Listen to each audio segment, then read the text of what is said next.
Welcome to the Business of You podcast, the show dedicated to helping service entrepreneurs build a better brand to grow a bigger business. I'm your host, Michelle Griffin, and I'm here each week empowering you to put yourself out there, sharing actionable tips and inspiring stories so you can create your personal brand, grow your dream business, and build your future, all while making more income and more impact doing exactly what you love. I'm super excited you're here. Now let's get going with today's show.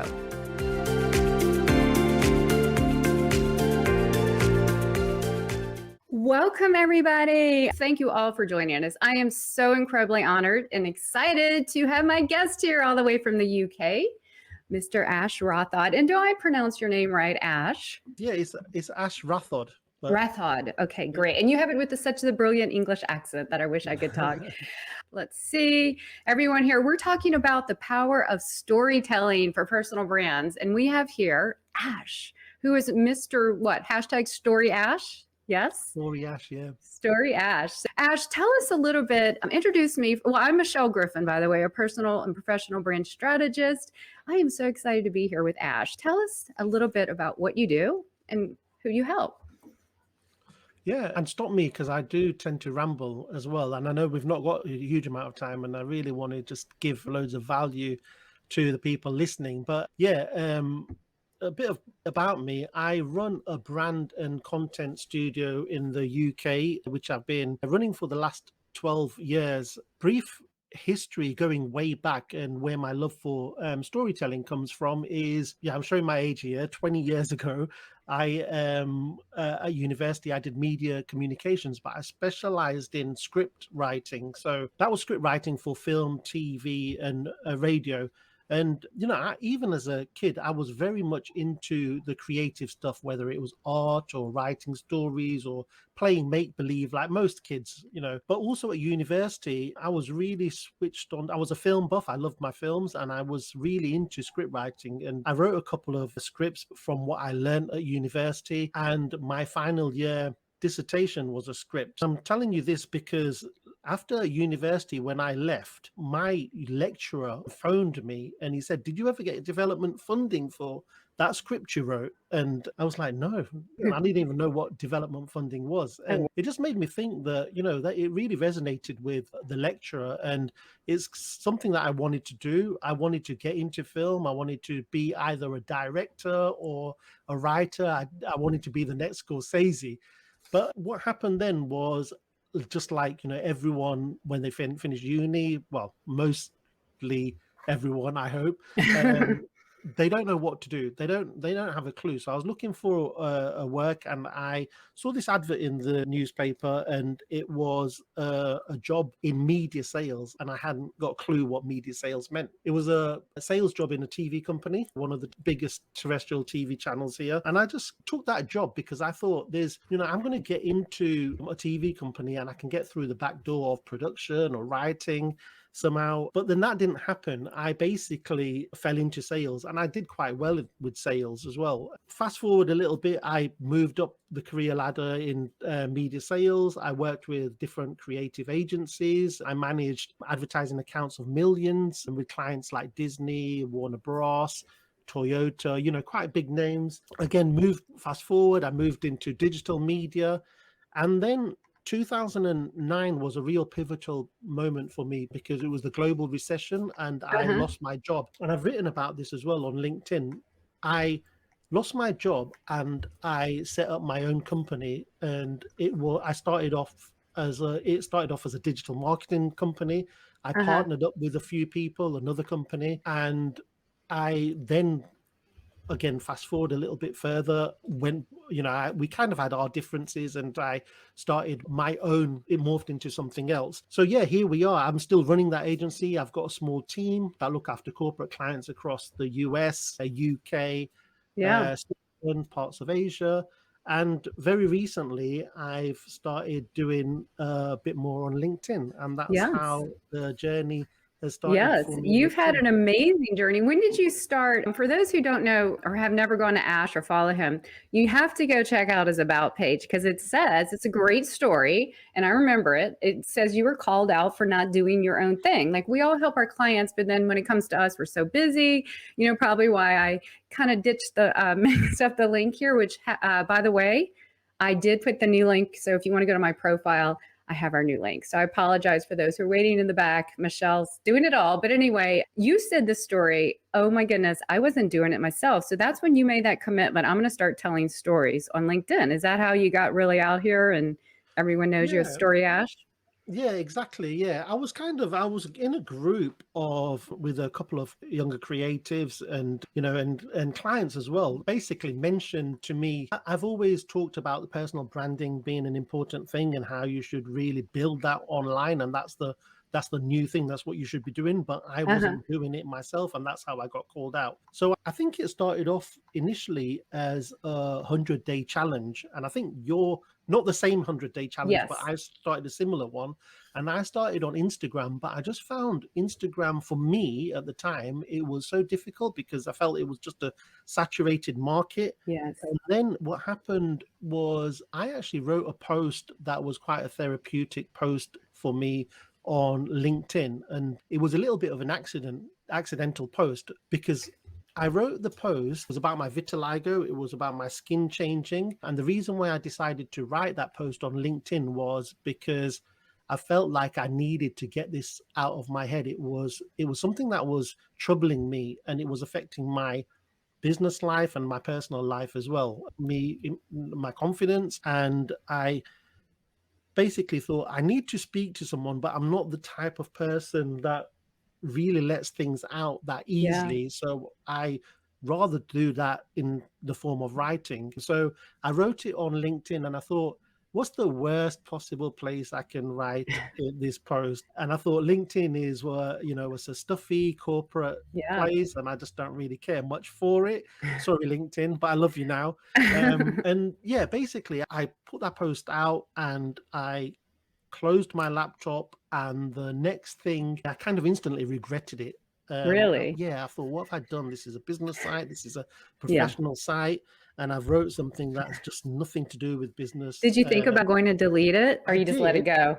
I did. I think I just like let it go and then instantly stressed about it. And then the next day I just Yeah. thought, okay, well, let me just open my laptop. And the most amazing thing happened. It basically changed my perception of what LinkedIn was, Yeah. because I got tons and tons of messages Isn't that because of great? that post, and it I felt like so many people resonated with that post, not because of there were loads of people with vitiligo, because that wasn't the case. It was the message behind that post and the story behind that post. Mhm. And here's the thing, although it was a post that I kind of put out there, I naturally write in a story form. That's kind of because I love writing and I kind of write like that. And there was an underlying message that really rallied people. I got messages like, oh, this post changed my life.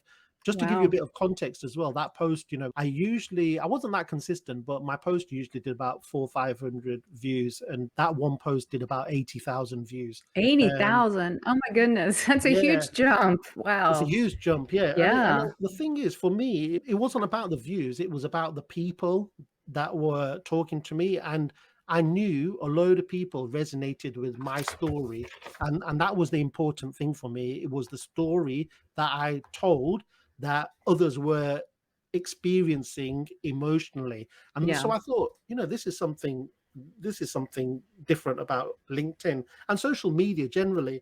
And in Yeah. hindsight now, I think, it doesn't matter what platform you're on or what medium, whether it's a blog, video, YouTube, or wherever, if you can connect with people, that's the thing that you want to go for, those human emotions. Exactly. So that brought you to storytelling, and that's like your whole brand is, your hashtag story ash. And I know you have like a course and all to help solopreneurs tell stories. So for everyone listening here, the fuel of our brands, the fuel of our profiles are our posts, our content. Now, my post the other day said if you can tell a good story, you'll always be successful, not just on LinkedIn, social media, really anywhere in business, because people will pay attention. So why is storytelling so important to us here on LinkedIn and to on social media and our businesses and our personal? Yeah, I think storytelling is the core of human connection. And I think it has been for thousands and thousands of years. And I think it will not change. I mean, the way we tell stories and the platforms that we use and consume stories, I think that will obviously change. You know, for example, you might see here the start of a story on LinkedIn, and you might then see the middle of the story somewhere else on a blog or on a website, on a YouTube. But you're seeing this whole big narrative about this one person.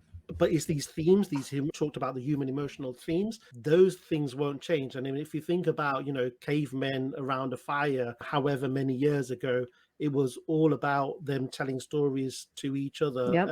trying to make sense of the world and each other, keeping each other safe and out of danger. And I think obviously we do it differently. We're on these smart digital phones, but we're Yep. still telling stories, but we're still connecting with people to understand each other in terms of our relationships with each other, and, you know, helping each other, whether it's inspiring each other, educating each other, and, you know, maybe even entertaining each other. Yeah, no, all of the above, right? I mean, and then today in our attention economy, you know, we have so much going on, content overload, all the things. When people want to do content and write stories, because it's something I want to do more. You know, I'm a story brand certified guide, but to tell the story and the content is a whole nother thing. And the concept of story is really kind of vague and misleading. You know, people don't understand what it really is. They know it's good and they listen. If you tell someone, let me tell you a story, it's so interesting because we're just hardwired. We'll start paying attention, just hearing those words. In the context of personal branding, content, and social media, how do we tell people? We're going to say, I'm not a storyteller. I don't have anything good to say. Where do I start? And, you know, how do I do it? You know, I'm worried about other things. What's your take? I know you have this course and this framework, which you don't have to share here, but what are some of the over the arching ideas we should start with, Ash? Well, you know what? I'd actually love to share it. It goes a little bit deep, but I can simplify it for Okay. people here. But I suppose let me kind of go back to what you initially said about the differences between just posting thoughts and anecdotes versus Yes. stories, what the difference is between that and a story. So for me, very simply, a story is about transformation. It could be the transformation of a character in your story that has a desire to achieve something, whether that's a physical thing or a mental thing or an emotional thing, and they have challenges to overcome the conflict. So Yep. that's the very simplistic version of my framework. Is like a 6-part framework. But, you know, if anyone was to take away I suppose the definition of what a story structure should be, it's like this beginning, middle, and an end, and it has Yes. those parts. And I think it's the character, the desire to achieve something, and the conflict in the middle. It doesn't also, that character also can be, you know, it could be you or it could be someone else, but ideally you, especially when it comes to personal branding, if you can relate anything of, you know, in the past of what you've done, achievement, or when you were a kid, and then relate it back to something that might resonate with the audience, with the message, then that's a perfect story and that's a perfect bit of content. It could also be, the transformation could also be changing someone's perception or understanding of a particular topic. For example, I'll give you an example. Yeah, Um, definitely. the other day I posted something about, and it was a little bit of a cheeky post. I started it off with, I think it's important to be transparent. I'm going to tell everyone how much I make. And then the story went on, and I actually was talking about how much curry I will make for guests that will come up to my house. And it's the initially the perception is, you know, someone's going to think I'm going to be talking about money, but then I'm actually talking about curry I'm going to make. And then the end message is, be yourself and stop comparing to others. So there has to be that kind of underlying inspirational message. It's Yeah. And then awesome. the other, if you wanted to go deeper on a character, I've Hmm. written a post about, yeah, my vitiligo post is one, you know, that Yeah. talks about a transformation, Hmm. my emotional transformation, but it also talks about my physical transformation and the things that, you know, I was having an issue with. So the character is me.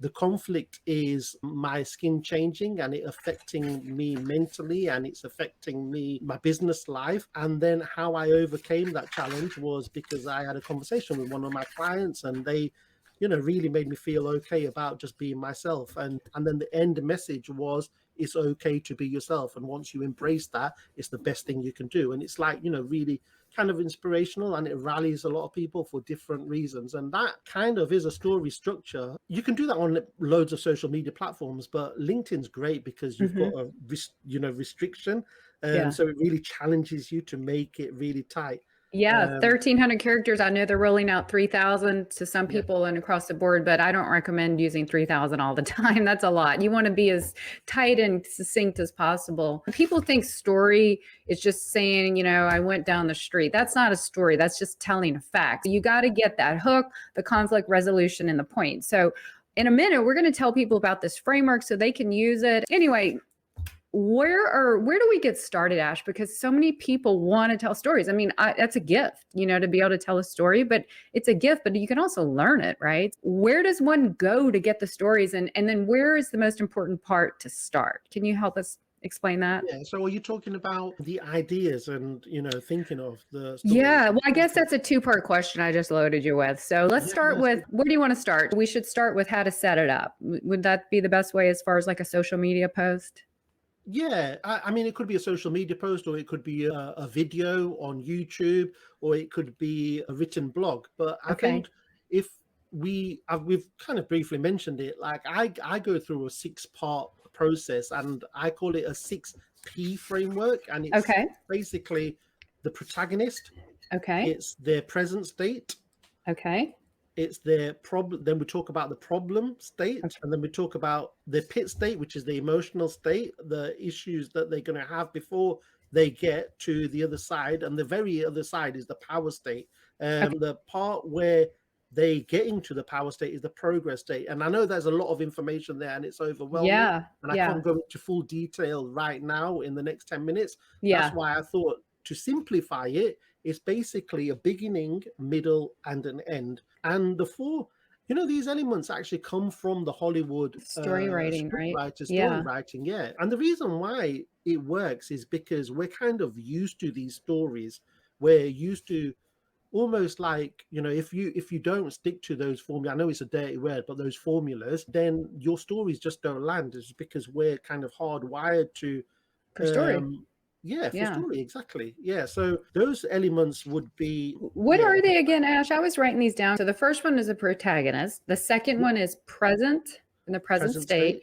The third is the problem. Okay. Yeah, And then what is 4 and 5? I think I didn't catch those. there's the pit state, which is the Pit, emotional state. like Yeah, like I'm in the pits. And yeah. then what's after that?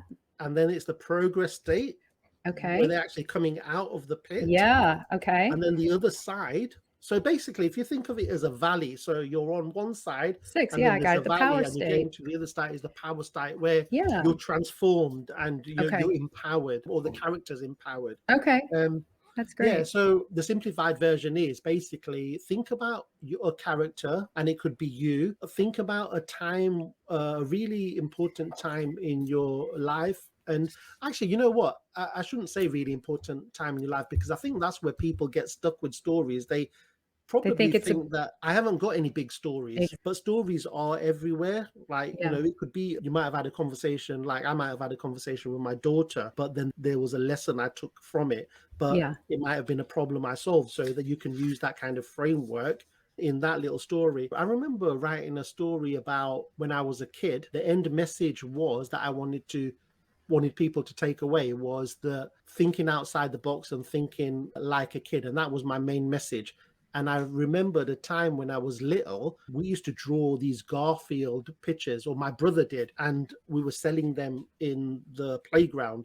And we were making loads of money, and it wasn't loads of money. It was like 5 pence, 10 pence, but enough to buy enough sweets on the way home, right? But we got stopped. We got told we couldn't sell these things in the playground. And what we did was, we weren't allowed to sell in the playground. We weren't allowed to send in school time. So what we did, we ended up standing outside the school gate after school and selling them there. And that is a story with a message that think outside the box, something simple like that. And I think I think you asked the question was like, people might think I'm not a storyteller, I've not got any stories. I think the real problem there, not the problem there, problem that you think you've not got a story, Yeah. is that you think that the story you tell won't be interesting to other people. I think that's the main thing. Yes. Totally. And that, more often than not is not true, because I think people just like to learn about other people generally and Oh other yeah. people's stories. That is awesome. Yeah, we're human, we're curiosity. And our last remaining minutes, because I really want to respect your time and everyone else's, what's the actionable takeaways people can do? And actually, you want to talk about your idea about that content writing? Do you want to tell everyone about that? Yeah, I think I would love to see if anyone has got any ideas of a story, and if they can think of a character, a conflict, and a problem, and the desire state that they got to with the end message. I would Yes. love for someone to try that formula out. It's very simple. Write it out, whether I think LinkedIn, because we're all on LinkedIn, and Yeah. maybe And tag you and tag us. me and tag you, and We want to see yeah, it. we'll have a look and we'll support that post, and I'll give you some feedback as well. Yeah, yeah, no, that's so great. So here, everybody, if you're hearing this, Ash, who, if you can go follow him, he's amazing. I mean, all this stuff gets so much engagement. But here we are, he's offering, if they're going to start doing this and giving like a live writing, they would start with a protagonist. But in the context of LinkedIn or a social media or anything, you need to start with a hook 'em headline, is what I'd say, right? What is your best advice, Ash, for the opening line to get that attention? Yeah, I think I've read a stat somewhere where we see like 4,000 to 5,000 messages a day, I and believe it. when people are scrolling through their phone, it's like, what's going to stop someone? What's going to make someone, like stop and think, Stop well, the that's scroll. intriguing. Yep. Yeah, exactly. And it could be anything, but there's a fine balance. I would say make sure that it's not clickbaity, because that won't Yes, do your, that won't win you any more viewers, because they'll exactly. just bounce off your content. But I think it's that thing that will stop them scrolling, but also want them to read more. It gives The a read little bit of more. a hint about what that might Yes. be. I like that because you want to be interesting, intriguing, but nothing is worse when we read a clickbaity headline, fall for the click, fall for the read more, and it's just nothing like it, the headline, right? That's the worst thing because then you're going to lose the trust and no one's going to Exactly. do it again. But like, I like try to just have like a really factual, good statement. And then I like to use the words, and I think as you are just getting out with your content, to use a headline that speaks to others, not always like I this, I that. Would you recommend that, or what's your thoughts? Because I know if you're telling a story about yourself, should you spin it in the headline about other people, then bring it in about you? How would you work Yeah, that? it's always good to tell a story of where you were previously, or something showing a little bit of vulnerability, because I think when Yes, you write something that presents you in a superior state, yes, people are less likely to resonate with you. But when you talk about kind of the things that people are actually struggling with, and you've been there, but then yes, here's the takeaway, and this will help the person reading it. That's a real powerful story, because I know we didn't really talk about this too much, but that's the thing that will, from a neuroscience point of view, it'll activate things in your brain, like things like empathy. yes. And once you activate empathy as a hormone, that's when strong stories become a lot stronger, and that's when you start building trust. That's ideal for personal branding, because that's why we tell stories. We want to build trust, and we use empathy to do that. Empathy, but here's the thing, because Ash and I had this wonderful deep dive last Friday for 90 minutes. We talked about all these things.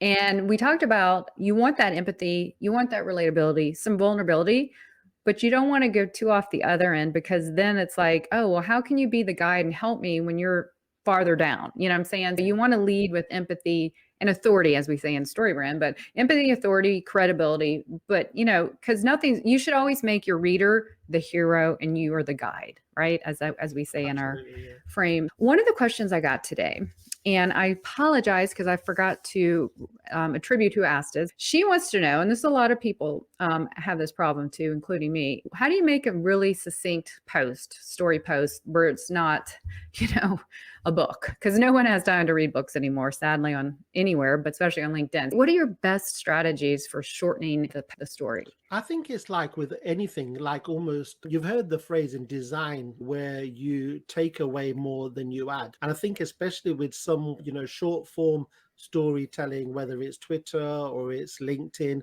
I think make sure that you focus on that one message. If you try putting too many messages, you're going to confuse the audience, and you're going to lose track, because you can write the different messages for different stories and different bits of content. But so yeah, keep it succinct by just focusing on that one message. I think just take away some of the fluff. It's a fine balance, because I'm a big believer in adding detail and zooming Yes. into detail, because it helps people Sets the feel, scene and that's what you want to too. do. Yeah. Yeah. But I think sometimes we get obsessed with trying to add loads of fancy vocabulary, and it Yeah. kind of deviates from the message. It's like the fine balance. And what I usually do, can't remember what the saying is. It write hot and edit cold, or the other way around? Either way, what I do is just write loads, and And then then come I back. just strip it down and just keep Yeah. stripping it back. It's like And writing a book. You got to dump it out and then edit it. And, I've done that before too. I've gone back and taken words out of my posts, which I know editing is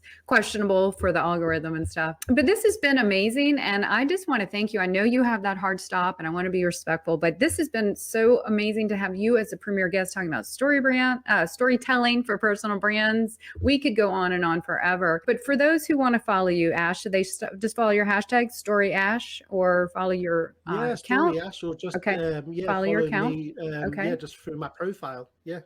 absolutely. Well, follow him. I would so appreciate if you like this or comment it so we can help and get the traction and get more people out there. I'm going to be back here every week at this exact same time with amazing guests, helping you build your personal brand with guests and stories and all kind of trainings and good things. Today was the first of many, and I look forward to seeing you all here. And I can't thank you enough. So Ash, all the way from the UK, thank you so much, my friend. I appreciate it. It's good to see Thanks you. for having me.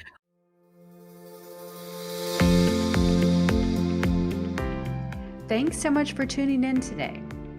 We definitely need more impactful entrepreneurs like you out there. So if you'd like to learn more about how I can help you build your personal brand to grow your business, please check out yourbrandyourbusiness.com. And until next time, you have a brand to build, a message to share, and people to impact. Now go put yourself out there and watch the business of you grow.